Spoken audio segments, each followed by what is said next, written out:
And we're live. Good afternoon. Hello, Jen. Hello, happy Sunday. Yeah, this is the first recording of ours on a Sunday. I believe. Yeah, I feel like this has to be our first weekend recording.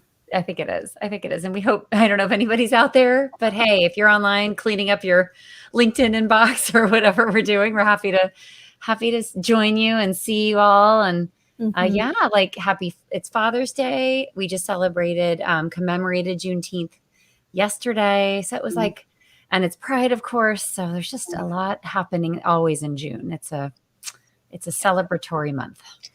Yeah, it absolutely is. And it's also, I don't know, we didn't even talk about temperature as we're getting ready to go live, but it's like 95 here. So it's a hot summer day. Yeah. Kind of brutal. So good to be in the AC. Yes, absolutely. Yeah. And so we're doing this on a Sunday because our calendars are in conflict with one another, and which is not overly surprising. I feel like throughout the recording, because we started doing the Jen Show, which we never really did rename, although we kind of just used it as a placeholder and then just never changed it. Right. We started that back in March of 2020. The infamous March, yes. Indeed. And I believe it has to be close to 50 interviews, I believe we had. I think so. Like, our playlist, as of the moment, doesn't have everything in it, but there's at least 43 videos in the playlist, and I think there's a couple of other stragglers. So, wow. I feel like we accomplished a lot in the last 15 months or so. It seems kind of crazy to think that we interviewed 50 different people. It's kind of, I know, seriously, it feels like a lot of amazing conversations. I mean, it went so fast. It was great people. Really great people.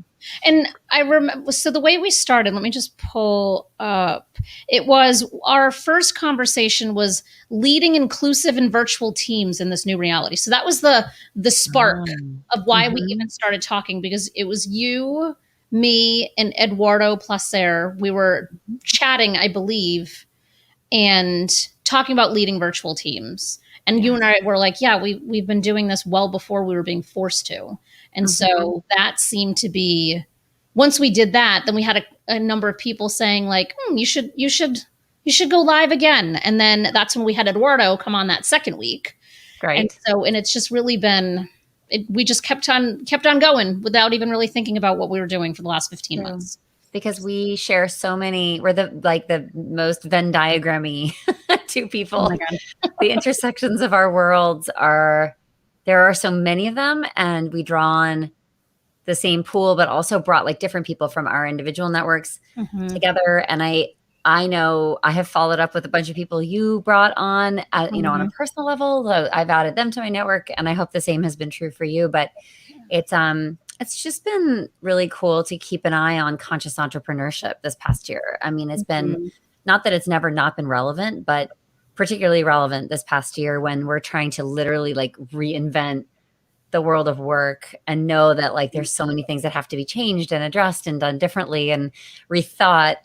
And, who better to do that than people from our networks who are already very much in like the purpose orientation part of business, like conscious part of business, conscious capitalism.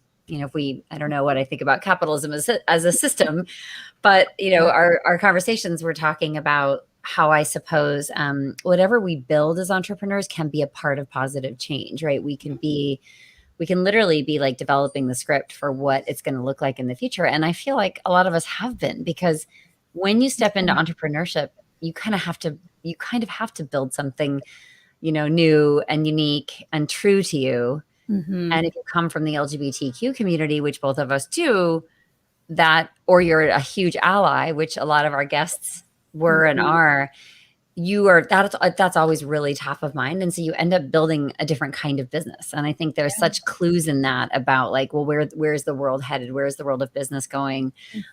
What are those best practices that are going to come from small businesses who are tomorrow's big businesses, right? So I feel like we really sort of talked about a lot of the things that need to be on everybody's radar screens. And I think it happened organically because I feel like JB. So how long has JBC been around? What is 16 years, which is insane. 16 years. I know. So PYP. Right. I'm surprised it's not grayer, to be honest. Well, there's always the salon, but anyway. Oh, for real. Except in the early COVID days. That's When that true. was That's really true. That was a little dicey. just a little, yeah. But like I felt like it really kind of was organic. And so you've been in business for 16 years. I have also been in business for 15 years, but only 6 as PYP in my publishing company.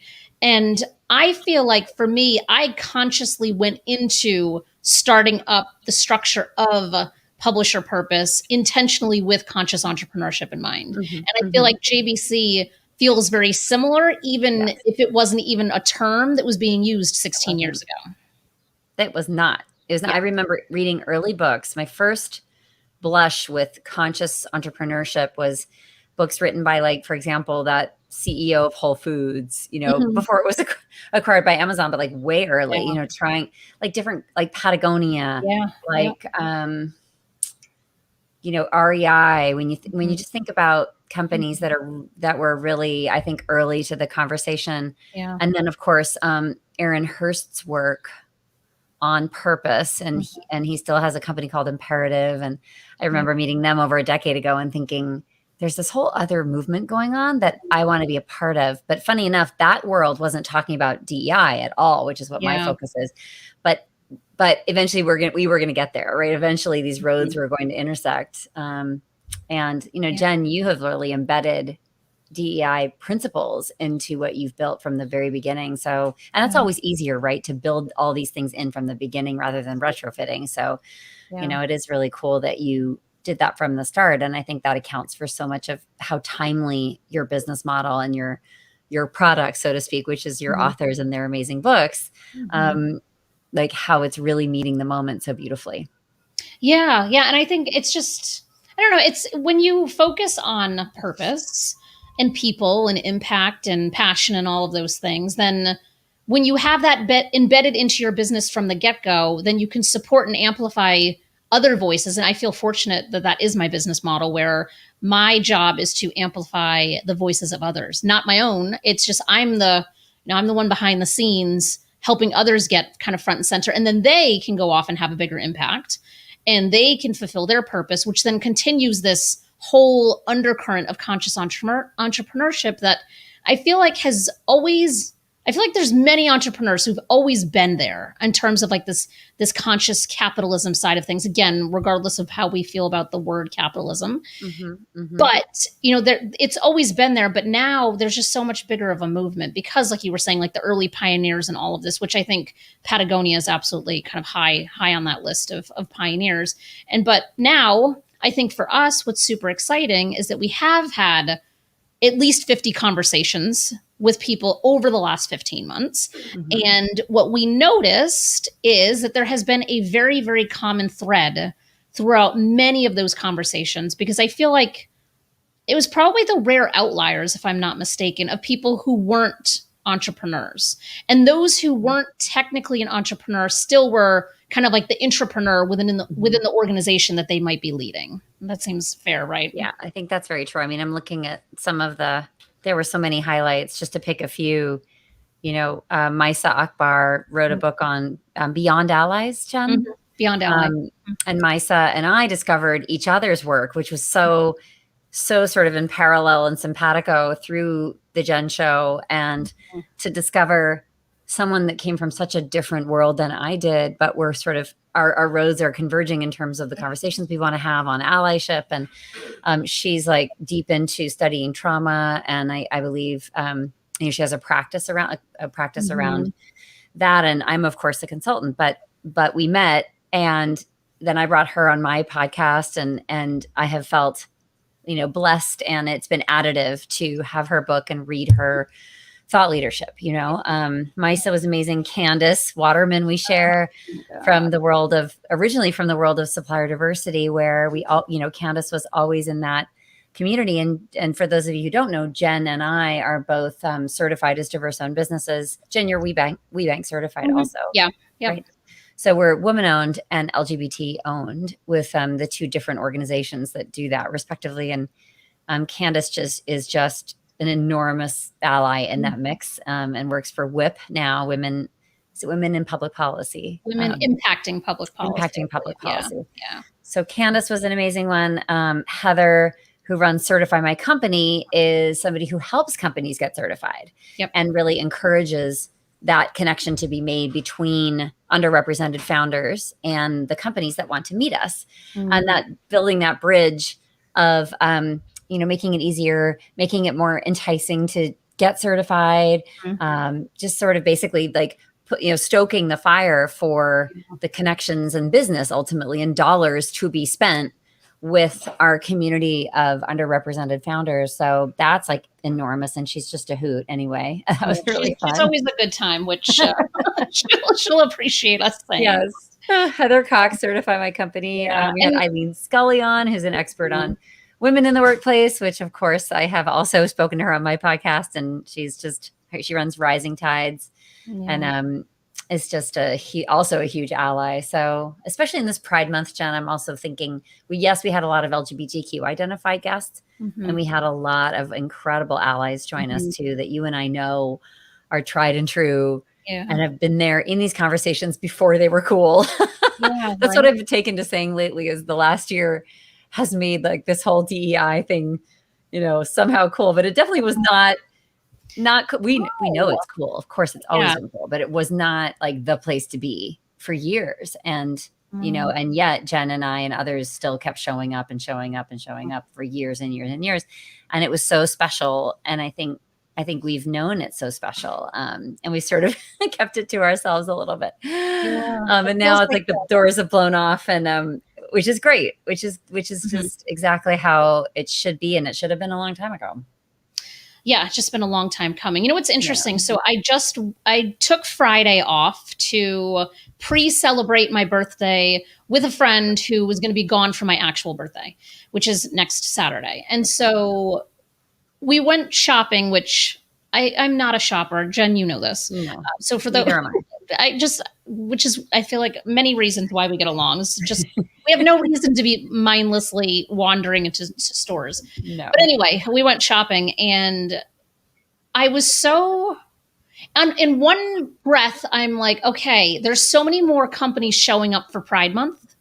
But in the same token, like just like the flip side of that, and I'm like, there are so many that are being completely and utterly disingenuous and inauthentic. And it makes me sad because I feel like I remember a time when it used to be like a big deal when somebody like actually showed up for Pride Month. And this is not that long ago. We're talking like 10 years or less ago. Like this is not, and now like every place, and we didn't go into that many places, but everyone we went into had like this whole Pride display merch in the front of it. And I'm like, what are your policies actually reflective of your Pride merch because you're capitalizing on who we are and those who support us as allies? And I kind of felt a little disenchanted because again, it's so infrequent that I do go out shopping that when I do, it's like you can't miss it, Right. Yeah. And the same thing. I mean, one company that shall not be named was giving like a Juneteenth discount and they just got pilloried in Twitter. Like, please don't commercialize these days that are really important to us, like that we're the product of suffering and overcoming challenges. And it's just so much, there's like no words for, the history of these things. So I think it is this balancing act. And it's a very interesting time we live in, Jen, because you're right. We worked so hard to get to this point of being recognized by, any sort of entity that would pay us mind and like think we were important. But then like these days we're talking about, well, hold on a second. Like what does respectful prioritization look like? We don't just want any attention or, commercialization. We want like real impact. We want you to like extend yourself and do something that doesn't just benefit you, but actually requires some sort of investment and some sort of proving ground of like your actual commitment, and not just during Pride, but 365 days a year, of course. Yeah. And I do think that we're in this, we are scrutinizing much more deeply a lot of things after this year, which as it should be, and as it should have always been. But I think now we have that attention and we can do some really good things with it if we keep pushing. We just have to really keep our energy up and keep pushing because it's been a tiring tiring process. And it's like, but we're almost there. Like, it's like that last mile of the marathon. I'm like, oh, because some of us have been in this marathon for so long, like waiting for the awakening. And then the backlash is intensifying, of course, too. And that's another thing that makes us really fatigued. And I think we have to like guard against and really, be resilient in the face of. So it's just really fascinating times for people who are making change. It really is. And I think back to my LGBTQ work starting in 2006, which is 15 years ago. And I really moved away from like the advocacy side of things. Because as you know, I was very much involved in the advocacy of all things LGBTQ. And that is a fatiguing position for all of those who are carrying that torch currently. And I really, when I started PYP in 2015, really kind of switched my focus again back to like amplifying the voices of underrepresented with a huge emphasis on LGBTQ voices. So even though I'm not directly in the advocacy work, I feel like I'm doing my part to support those who are. But even as that support arm to others, I am still completely fatigued and exhausted by all things that are happening on the advocacy front. So, it's kind of interesting. And so, obviously you're in the trenches day to day on all of the fronts still for 16 years strong. So kudos. I don't know where I get the energy. No kidding. Like kudos to you for not being completely Snow White hair at this point. Thank you so much. Well, again, there's salon magic, but yeah, I look, like Jen, you and I just get to work from our purpose every day. Like it's so when it works and when you're in that sweet spot, it's like nothing else, it's the most like deeply like fulfilling on a cellular level. Like, I mean, for you to like birth, to be a platform where somebody's book and story gets told in the world, right? Or for me to see those aha moments for leaders and just feel that somebody just felt seen and heard for the first time, which is effectively what you and I, with both of our businesses really enable. You and I know that work is sacred stuff. I mean, it's, and somebody did that for us, and we somehow found our way through the wilderness. And it's a wilderness, not just being LGBTQ, but being female in the business world and as entrepreneurs in particular. That piece is really, that world needs a whole lot of help. And it's improving, but so I think every entrepreneur that is an underrepresented identity is a miracle. And it's a necessity. I mean, many of us did this because we just couldn't stand it anymore. So you talk about being purpose aligned. I mean, this was a survival choice for a lot of us. And we just realized we needed to create our own belonging. We need to create our own structure where we could feel seen and heard. And the only way you could do that is by building it yourself. And there's just so much pride in that and so much difficulty, but worth it. I mean, every day. And there's just a sense of community when you're part of some underrepresented community, whether it's the LGBTQ side of things or just women-owned businesses. And what I find really interesting is that I started my business, when I started my consulting business, I was coming out of I don't even want to say a corporate job, but a corporate-ish job in insurance. But when I dove in like full in, like I'm doing this LGBTQ consulting work, I didn't even realize the gender imbalance.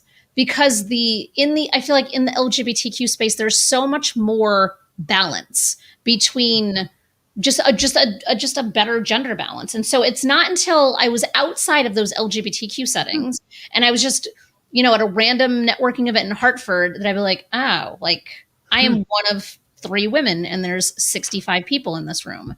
And so it's just kind of interesting, like just the awareness that you get kind of over time and how it gradually kind of morphs and shifts. And you're like, oh, okay, this is an even bigger issue than I realized. And I feel like that is not even a remote issue that I have attempted to tackle because and I've heard you say this a million times of how so often you were the only woman in a room. It's ridiculous that it's 2021 and that can still happen when you think about it. Yeah. So you and I are going after some really important stuff. And that we hopefully can save future generations from having to struggle to be the only one. I mean, it's fine for some of us that can cope with that, but that's not, I don't want that to be the norm. because it's not, it's unfairly difficult, that's not a level Yeah. playing field at all. It's not. And so, well, my hope then, so we can kind of just actually get into our announcement, which is very clearly on the bottom of the screen where it says a sneak peek, is that we have decided to shut this situation down. So this is our kind of like our final goodbye of the Jen show, which again, I hate even calling it that because we really did have good intentions of like titling it something that was like a little bit better. It's worked. It certainly worked. But so we are going to be taking a summer break, which I think is well deserved for anyone who needs a summer break. And then we're going to be back in the fall with a new podcast. It's called the Amplifying Purpose podcast, with our tagline of showcasing conscious entrepreneurs building a better world. So what would you like to kind of say about this this rumbling of this podcast idea that we've been working on for a number of months at this point? Yeah, Jen, it's I just think that we want to vary the format a little bit, where we have a guest on and then we have a commentary as a part 2 on the episode and the themes that came up in the conversation. So we'll be varying it in that way. And of course, it won't be a live format, that it will be podcast, which we all know and love. And I think we will just continue, I think, to bring on some really amazing people, Jen, very similar to the ones we've had on in the past. And we'll continue to kind of try to nail down, what does sustainability look like in the small business context? What does diversity, equity, inclusion look like on the part of founders, basically, who are, building their first generation of teams and processes and vision. So I think we'll continue on that, but we'll keep giving role models, because I think that's what you and I do best. And we will continue to highlight people who are figuring out how to scale their ideas, which is really the idea of entrepreneurship. I mean, lifestyle businesses are great, of course. And a lot of people we have on are in a lifestyle mode, which means that it's not necessarily scaling in the traditional way. But I also think too, that today's lifestyle businesses can become, tomorrow's bigger companies too. So I'm also fascinated when we get to talk to people who've built businesses beyond themselves. And that's I don't know what percentage of the guests we have on, but there's a amount of them. I mean, very few of us, I think, get to a certain size. And I'm not saying that's something everybody should want, but it's something too, though, that the world needs, because, we need an equal number of us kind of, building bigger, so that we can tackle some of the work that's available at that level. Right. Yeah. And that's important, because there, it goes like the pyramid sort of goes like this, from solopreneurs, to $1 million businesses, $2 million businesses, and it sort of thins out. Yeah. And it really thins out for non-traditional founders, right? Probably at an exponential level. I'm sure that'd be really interesting data if we could get our hands on that. Yeah, I'm sure that exists. We'll put a pin in that for when we actually start the podcast, because I think that'll be maybe a good way to kind of start things off. Agreed. Yeah, I think there's something really, I think there's also kind of a missing piece around the scaling entrepreneurs. Like, there's a ton of podcasts that exist now that are kind of like startup focused, which is helpful for a lot of people. But then, like, once you do get to that next level, what are the resources there? And I think the resources, in addition to like the playing field gets more narrow, everything gets more narrow, including the resources available. So I think that we will likely be having a number of conversations with those who are scaling successfully while still being conscious with their sustainability practices and their environmentally friendly practices, the equitability, in terms of their organizations. And I think it gets harder, obviously. The more you scale, the bigger you get, the more difficult it becomes to rein things in. But it's possible, and people and companies do it on a daily basis. So we would like to be showcasing and really getting into some of the meat of those kinds of conversations. And then on top of it, as you and I have discussed a number of times, is a lot of times we'll have a guest come on and we like our focus is to highlight them. Like they're the guest. Like we just ask good questions to get them to shine and be amazing at what they do. But then you and I end up hanging up and then having a 30-minute conversation about all of the goodness that just came out of that interview. And so I think that's what's beautiful about the new format, because it will give us an opportunity to just kind of share thoughts and insights that we have and kind of even go maybe a level deeper than what the interview went, because every time we have more to say than we actually have time to say it in. So it seems, I think we've made a good choice in terms of our new format. I hope so.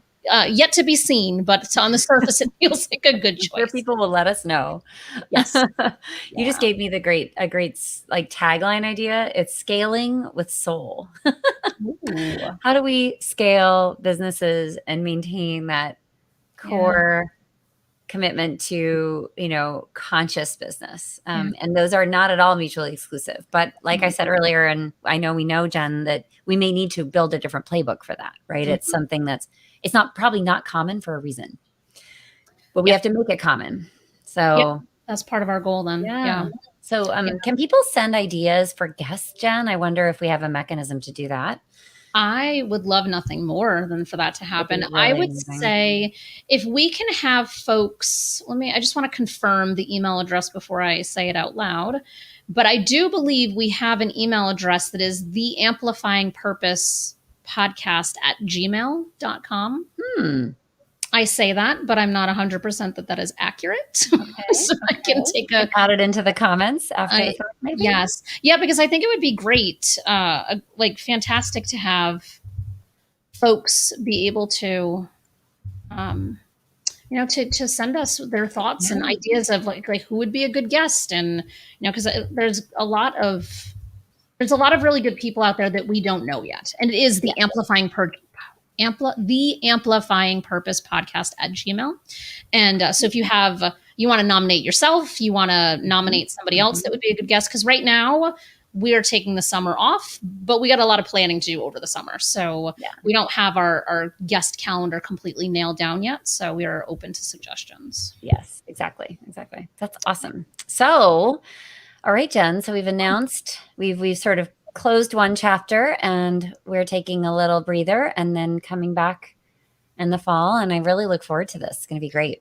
Me too. And I'm going to share the podcast artwork. It's going to go on top of both of our videos for just a minute because I did not find an easier way to do this. But wait, let me take the banner off so people can fully see it. Isn't she beautiful? Yeah.